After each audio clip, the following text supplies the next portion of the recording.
안녕하십니까. 2022년 4월 2일 최병훈 팩트 시작하겠습니다. 그동안 문재인 대통령의 부인 김정숙 여사의 옷사치 문제에 관해서 수많은 얘기들이 있었죠. 근데 제가 그걸 말씀드리지 않은 이유는 사실 그 일부 네티즌들이 옷이 많다, 많으니까 자기 돈으로 안 쓴 것 아니냐. 그래서 이제 청와대 특수활동비 얘기까지 나오고 그렇게 됐던 것 아닌가. 그리고 이제 처음 출발은 물론 납세자 연맹이라는 데에서 이제 특수활동비 사용 내역을 공개하라 그렇게 돼 있고, 거기에는 이제 김정숙 여사 의상 비용까지를 포함해서 이제 소송까지 가고 1심에서 승소를 했는데 청와대가 그걸 다시 또 2심 항소를 하고 이러다 보니까 이제 숨길 게 있는 것 아니냐, 여기서부터 증폭하기 시작해서 그 다음에 청와대 관계자들이 이제 이리저리 해명이라고 내놨는데 그런 것들이 사실과 다른 내용들이 드러나면서 이제 더욱더 커진 그런 측면이 있죠. 그러나 기본적으로는 일부 네티즌들이 그 옷을 세서 178벌이고 장신구는 200까지가 넘고 이런 건데, 글쎄요, 그거는 그냥 우리가 상상력으로만 보면, 물론 청와대에서 공개하지 않는 측면은 의심스럽지만 상상력으로만 본다면 그렇게 많을 수도 있겠죠. 그런 점에서 이제 제가 뚜렷한 뭔가 안 잡힌다, 이래서 다른 거 할 것도 많고, 그래서 이제 그걸 말씀을 안 드렸었는데, 오늘 이제 대략 지금 그 논란이 벌어진 지 한 열흘쯤 지났죠. 오늘 중앙일보 보도를 보니까 이거는 좀 믿을만하다 싶어서 이제 말씀을 드리는 겁니다. 그래서 이제 의문점, 그 수많은 의문점 중에 하나 정도는 풀린다. 그게 뭐냐? 이걸 말씀을 드리겠습니다. 자, 우선 특수활동비 충당 논란은 청와대가 특수활동비로 옷을 산 적은 없다, 그렇게 살 수도 없다, 이렇게 계속 주장을 하고 있습니다. 물론 검증을 해봐야죠. 특수활동비는 영수증이 첨부 안 해도 되는 거기 때문에 그걸로 어디다가 얼마를 썼는지 명확하지가 않습니다. 그러니까 청와대의 해명 믿을 수도 없고 그렇다고 안 믿을 수도 없다, 이런 게 오히려 정확한 표현이다 하는 것이고요. 자, 그런데 그동안에 박수현 국민소통 수석이나 탁현민 의전 비서관이나 이런 사람들이 방송이나 이런 데 나와서 계속해서 해명을 했는데 그게 거짓으로 드러난 경우가 굉장히 많습니다. 아까 특수활동비는 그렇다 치고 그거는 지금 거짓인지 아니면 진실인지 우리가 확인할 길은 없죠. 나중에 특수활동비에 대한 압수수색을 해서 어떻게 살펴봤더니 어떻더라 하는 결과가 나오기 전까지는. 자, 그런데 박수현 수석이 어제 보니까 그 수십만 원, 수백만 원 되는 옷을 5만 원권으로 결제했다. 그래서 이제 누비장 옷 같은 경우는 700만 원을 5만 원짜리 현금으로 계산했다. 이건 정상적이지 않죠. 물론 그럴 수도 있습니다. 그러나 정상적이진 않다. 왜 현금을 500만 원, 700만 원씩 들고 다녀가면서 카드 쓰면 될 걸 그걸 꼭 현금으로 하느냐. 맨 처음 우리가 연상되는 거는 검은 돈 아니냐. 왜냐면 일부 공직자들이나 공직자 부인들이나 이런 사람들이 어디 가서 꼭 현금으로 내는 경우가 있습니다. 왜? 기록을 남기지 않기 위해서. 그러면 왜 기록을 안 남겨야 되느냐? 씀씀이에 대한 추적을 피하기 위해서. 이런 거 아니겠습니까? 그러면 김정숙 여사도 결국 그것 때문에 그런 것 아니냐. 근데 박수현 수석은 엉뚱한 얘기를 했습니다. 명인과 디자이너 같은 분들에 대한 예우 차원이다. 이런 얘기를 하니까 당연히 거기 진행자가 또 묻죠. 예우 차원이라뇨? 뭘 예우합니까? 아니, 현금 결제를 유도하는 경우는 대개 탈세의 목적이 있습니다. 그럼 그 탈세를 도와준다는 뜻인가요? 뭘 예우한다는 뜻인가요? 오히려 중소상공인들한테 가서 한 5만 원, 7만 원 이런 것들 현금 결제 할 수 있습니다. 그러나 700만 원씩, 700만 원이면 5만 원짜리 120장인가요? 140장을 들고 다녀야 되는데, 그럼 5만 원짜리를 몇백 장씩 들고 다닌다는 얘기 아닙니까? 그렇게 현금 들고 다녀가면서 명인 예우를 한다고요? 엉뚱한 얘기입니다. 그러니까 이거는 해명하려다가 오히려 의혹을 더 불러일으켰다, 이렇게 볼 수 있고, 그 다음에 탁현민 의전 비서관의 경우에도 카드로 계산했다 그렇게 얘기를 했는데 나중에 보니까 그게 아니더군요. 뭐 누비장, 그 누비옷 같은 경우 현금 결제했죠. 그 다음에 뭐 구두 6켤레? 그것도 현금 결제한 걸로 돼 있습니다. 등등 지금 드러난 것만 이러면 카드 계산을 했다는 탁현민 비서관의 얘기도 또 거짓으로 드러난 것 아니냐. 그 다음에 이 문제를 가지고 처음에 원래 문재인 대통령 지지자였죠. 신평 변호사가 어제 이제 블로그에다 올렸는데 이런 겁니다. 개인 비용으로 부담했다는 청와대 해명이 아마도 맞을 것이다. 그러나 지나치게 많은 의상과 장신구를 국민 눈앞에 김정숙 여사가 자랑하듯 선보였고 또 해외여행에서 여러 가지 불투명한 의문을 야기함으로써 논쟁의 단초를 제공한 건 틀림없다. 물론 신평 변호사도 이제 이 문제에 대한 의문이 다 해소됐다. 이건 아닐 거고요. 다만 지금까지 진행 과정, 전개 과정을 보니까 뭐 사비로 썼다는 게 맞는 것 같아 보이기도 한다. 뭐 이런 뜻으로 저는 이해를 했습니다. 그런데 오늘 중앙일보를 보니까 이 디자이너가요. 양해일 디자이너라는 사람입니다. 제가 왜 실명을 공개하느냐. 인터넷에는 이미 다 나와 있습니다. 김정숙 그러면 김정숙 디자이너 이러면 양해일 디자이너하고 다 나와 있습니다. 인터넷에. 더 이상 뭐 AC, BC 할 이유가 없는 그런 상황이다 하는 거 하나 말씀드리고 이 유명 디자이너인 양해일 패션 그러니까 이 디자이너의 지인한테 취재를 한 겁니다. 근데 상당히 사실과 부합하는 것으로 보입니다. 우선 김정숙 여사가 오랜 단골이었다고 하죠. 양해일 씨. 근데 원래 양해일 디자이너의 옷은 인터넷 같은 데 한번 찾아보시면 아시겠지만 대략 한 벌에 500만 원, 600만 원 정도 한다고 합니다. 뭐 잘 나가는 변호사 부인이니까 김정숙 여사는 뭐 500만 원, 600만 원 하는 정도 뭐 살 수 있겠죠. 그래서 김정숙 여사가 자기의 오랜 단골인 양해일 디자이너가 패션쇼를 하면요. 그 패션쇼를 보고 저 옷 괜찮다. 그럼 그걸 콕 찍으면 이제 청와대 가서 그 옷을 가지고 가서 김정숙 여사 몸에 딱 맞춰서 해줬다.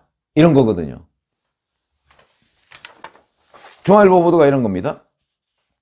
김정숙 여사가 옷을 직접 고르면 들어가서 치수 재고 그리고서 빌려줬다. 근데 그 빌려준 것은 치수를 재서니까 사실상 맞춤 제작이나 마찬가지죠. 근데 한 벌에 5, 600만 원씩 되는 그 옷을 80만 원을 받고 빌려줬다. 근데 잘 아시지만 원래 옷은요. 더군다나 그 사람 몸에 딱 맞춰서 하는 옷은요. 그 옷값이 5, 600만 원이라고 하면 빌리는 값도 버금갑니다. 보통 절반 이상 받습니다. 왜냐? 그 사람 옷에 딱 맞춰서 뭐 줄이고 늘리고 했기 때문에 되게 줄이죠. 뭐 이제 늘릴 수는 없으니까. 되게 줄이고 했기 때문에 그걸 또 다른 데다가 팔기가 어렵습니다. 그러니까 5, 600만 원이면 대개 한 250만 원, 300만 원, 300만 원 이상으로 빌려주는 게 맞다. 그렇게 본다면 80만 원은 김정숙 여사가 깎아서 내지는 이 양해일 디자이너가 이거는 대통령 영부인의 옷이기 때문에 이렇게 싸게 해줘야 되겠다라고 판단해서 그렇게 했을 가능성이 크다. 그러면 이건 뭐가 되죠? 이게 법률적 문제가 될 가능성이 있습니다. 이런 것들이 이제 뇌물적 요소가 되는 거죠. 대신 양해일 디자이너는 자기가 영부인의 옷을 맞춘다는 거, 뭐 그걸 선전할 수도 있지 않겠습니까? 이미 인터넷에 다 돌아다닙니다. 김정숙 여사의 디자이너 양해일 이렇게 인터넷에 돌아다니니까 또 그걸로 인한 여러 가지 추가적인 수입이 있겠죠. 그걸 노리고 그랬을 수도 있다. 그렇기 때문에 대통령 부인은 이렇게 하면 안 된다. 이건 비정상적이다. 이렇게 지적을 충분히 할 수가 있는 겁니다. 자, 그런데 여기에 또 하나의 문제점이 생겼습니다. 김정숙 여사가 청와대 들어간 이후에 바로 양해일 디자이너의 딸도 디자이너입니다. 이네스 양이라고 이네스 양 하는 디자이너인데 이 디자이너가 청와대의 6급 직원으로 들어가서 김정숙 여사의 옷 담당을 한다는 겁니다. 그럼 그게 뭐가 문제냐? 문제가 됩니다. 왜? 우선 대통령 부인의 옷 담당 비서를 별도로 채용했다? 이것도 문제가 됩니다. 그게 왜 별도로 있어야 되죠? 그게 왜 나라 돈으로 옷 담당 비서를 둬야 되느냐? 그러면 음식 담당 비서도 둬야 되고, 옷 담당 비서도 둬야 되고, 헤어 비서도 둬야 되고, 그걸 다 나라 돈으로 해결해야 되느냐? 아니, 대통령 부인은 어디 뭐 나와서 무슨 디자이너한테 옷 맞추고 뭐 그러면 안 됩니까? 왜 청와대 직원으로 둬야 되느냐? 이런 문제. 이것도 비정상이죠. 근데 더군다나 이 이네스 양이라는 그 디자이너, 뭐 이 사람 이름도 인터넷에 보면 다 나와 있습니다. 국적이 한국적이 아닙니다. 프랑스 국적입니다. 프랑스에 유학을 갔었더군요. 프랑스 국적인데, 자, 프랑스 국적, 그 다음에 잘 나가는 부녀 디자이너의 딸이 왜 청와대 6급 비정규직으로 들어가 있느냐?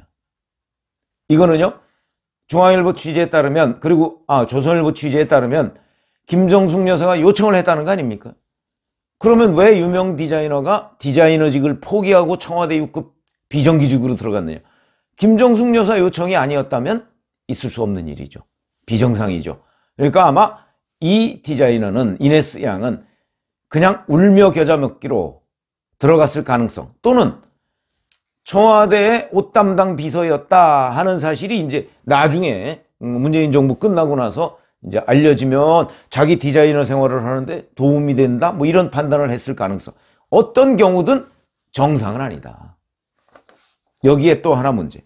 청와대는 이렇게 얘기합니다.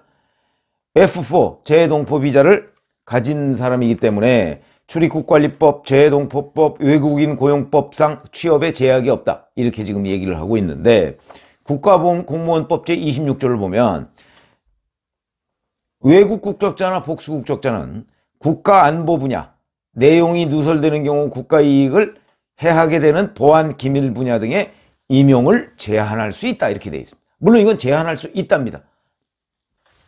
그러면 대통령의 부인 의상과 의전을 담당하는 것 국가기밀 아닙니다. 취업할 수 있을 것 같죠? 그러나 청와대는 바로 국가기밀기관입니다. 그렇기 때문에 거기에 특히 영부인에 근접해서 하면 그거는 여러 가지 문제를 야기할 가능성이 있다. 그렇기 때문에 국가공무원법이 이런 조항을 둔 것이고, 바로 이 문제 때문에 외교부가 회의까지 열었던 적이 있다. 뭐 이렇게 지금 보도가 나오고 있거든요. 그렇다면 이런 걸 생각해 보시죠. 만약에 이 이네스 양 옷 담당 비서, 이 사람의 채용 문제를 김정숙 여사가 추천하지 않고 다른 사람이 이런 필요성을 제기했다면 이네스 양이 청와대 취업이 가능할까? 저는 불가능했다고 보는 거죠. 이거는 김정숙 여사가 추천했기 때문에 그냥 넘어간 거다. 그러면 이것 또한 특혜다. 그런 지적을 피할 수가 없는 대목이라는 거죠. 아마도 다른 사람이 했다면 취업 제안으로 청와대에 들어가지 못했을 것이다. 물론 이 이네스 양이 뭐 자발적으로 들어간 것도 아니지만 그런 걸 비롯해서 그랬기 때문에 검증을 무사 통과했을 거라는 것이고요. 그 다음에 또 하나 문제는, 자, 아까 제가 이 옷을 맞춤형으로 빌려서 했다는 중앙일보 보도를 말씀을 드렸는데, 그때 한 번에 80만 원 정도였다고 했죠. 그게 액수가 너무 작다, 제가 이렇게 말씀드렸죠. 이 양해일 디자이너의 옷의 평균 가격에 비하면. 자, 그렇다면 여기서 또 하나의 문제가 생길 수 있습니다. 그러면 김정숙 여사가 자기 단골 디자이너의 딸을 청와대에 채용해주고 등등 뭐 이런 옷 심부름을 시켜가면서 결국은 그 양해일 디자이너의 옷을 싸게 공급받은 것 아니냐. 이렇게 되면 또 뇌물성 논란이 벌어질 수가 있다. 그런 얘기가 되는 거죠. 물론 양해일 디자이너의 옷을 보통 이런 식으로 맞춤형으로 빌려줄 때 얼마를 받느냐는 문제, 이거는 또 별도로 따져봐야 할 상황은 되지만 일반적인 얘기로 볼 때는 이 또한 문제가 될 것이다. 그렇기 때문에 이런 추천 방식에 이런 채용 방식 이런 것들은요 총체적으로 문제가 되고 총체적으로 상식에 어긋난다. 근데 이런 일이 청와대에서 벌어졌다. 그런 것이죠. 근데 그걸 뭐 국민소통수석 비서관이나 의전 비서관이 이리저리 해명하다가 오히려 의혹을 부추겼다. 이런 게 문제의 본질일 수 있다는 겁니다. 어찌됐든 간에 이 과정을 보면 이거는 결코 정상적이지 않고 이걸 법률적으로 들여다보면 그 안에 여러 가지의 문제가 생길 수가 있고 상식적으로 들여다보면 이미 문제가 쌓여 있다. 그렇기 때문에 이 문제를 일부 언론에서 제기하고 있는 것이다. 이렇게 봐야 돼요. 물론 국민의힘과 같은 야당에서 이 문제를 처음부터 제기한 건 아닙니다. 뭐 시민단체가 제기했고요. 그 다음에 일부 네티즌들이 이제 찾아서 문제 제기를 하는 건데 자꾸 아니라고만 하지 말고 국민의 눈높이에서 봐야 된다. 그럴 경우에는 처음 이 옷값 논란부터 해서 나중에 이 디자이너 딸의 청와대 근무까지 이건 총체적으로 문제가 된다. 그래서 지금이라도 누군가가 다시 한번 이 문제를 정리를 해서 청와대에서 또 한번 자 아니라고만 하지 말고 이 부분에 관해서 국민들한테 납득할 수 있는 해명을 할 기회를 가져야 한다. 저는 이렇게 봅니다. 지금처럼 중구난방식으로 뭐 그냥 돌려막기식으로 해명하면 이 의혹이 풀리겠습니까? 그리고 여전히 특수활동비 쓴 적 없다 하는데 뭐 그 부분도 뭐 심평 변호사는 맞을 수 있다 이렇게 얘기를 했지만 정말 맞는지 안 맞는지도 한번 국민들 앞에서 설명할 기회 내지는 검증할 기회가 있었으면 좋겠다 하는 말씀을 드립니다. 고맙습니다.